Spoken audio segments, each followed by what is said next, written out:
Wow, I just spent like 5 minutes looking through here. It was actually in the non-WCA box. There's the square one. That really goes to show what I think about this event, huh?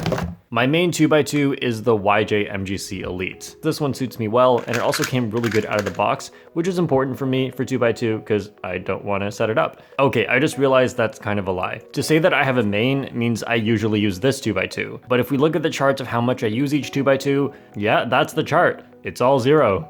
For 3x3, I use the J-Perm RS3M 2020. Great cube. I hate this part of the name. I didn't get to choose the name. I go more into details about this cube in this video, but basically it's a cube that I think everyone should be able to use well, no matter what level you are, and it's quite cheap and set up exactly the way I like it. Some of you have asked me exactly how it's set up, and I don't know what secret Krabby Patty formula Speedcube shop is putting in this, but the way I set up my original RS3M 2020 before it became the J-Perm cube was mostly with Lunar, and that is to help speed up the cube. I think I also use weight 1, but I'm not entirely sure because Speedcube shop made a good one and I just said, yeah, go with that one. And also the spring compression is set to the second highest setting. For 4x4, I use the Aosu WRM. The cube's performance is great, but one of the main reasons I liked this was because it was the smallest of the bunch at 59mm. Then came this YJ 56mm mini 4x4, and this is surprisingly good. I can pretty much get the same times on this, but it feels really small. If I continue to do equally well on both cubes, I'll probably go with the WRM, and that's just because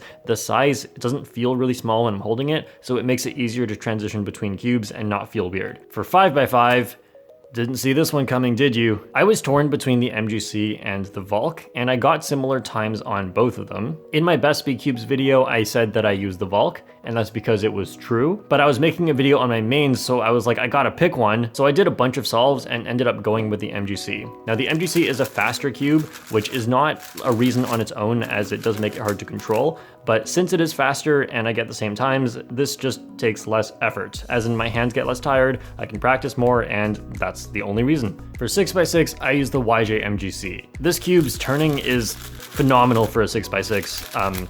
Until the next better one comes out, then I'm gonna say this one was garbage and was holding me back. Oh, I should probably say some more. Make sure you tighten it so that it doesn't pop too much, and then turn accurately and don't try to corner cut too often. Also, I frequently relube this with Lunar to keep it fast, not just dropping it inside, but I actually take some of the closer to internal pieces out and lube those, because I find if you just drop it on the outside, it doesn't always make it as fast. For 7x7, the YJ MGC again. I just realized 4 of my N/Ns are from YJ. That's so weird to think about, because just a few years ago, YJ was more of a budget brand and didn't really have anything main worthy. Good job, YJ. Pretty much everything I said about the 6x6 still applies here. It turns pretty great, although I wouldn't say quite as good as the 6x6. Obviously it is a 7x7, but just one thing I wish was that it would be a little bit smaller, because right now it feels very large in my hands and sometimes it can be hard to control. For 3x3 blindfolded, I use the Dian Tangyan. I think for most people doing blindfolded, you can just use your normal 3x3 cube, but remove the logo, otherwise you can't use that in a competition. But once you learn 3 style edges to start swapping 3 edges around at a time, you'll have to do a lot of slice moves, and these require a cube that is very good corner cutting, especially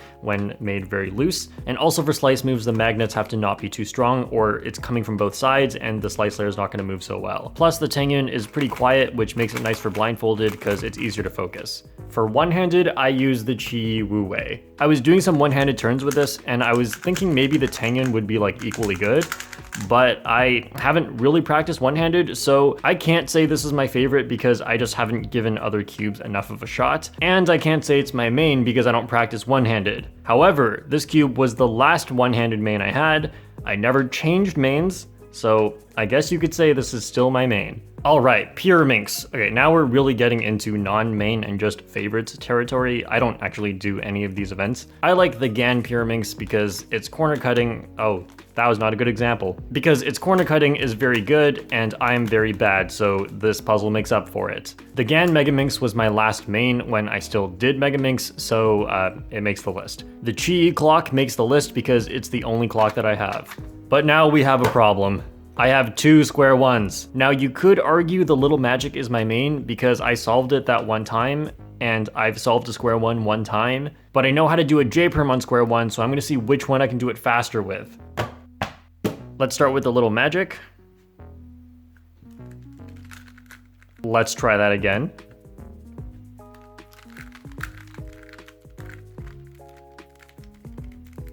Oh, aligning is hard. All right, now the volt.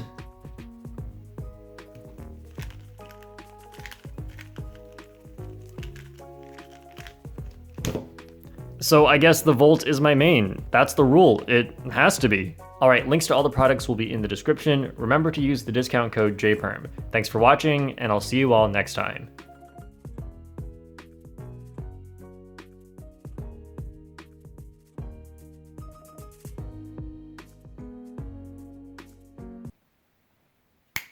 Wait, no, where did they all go?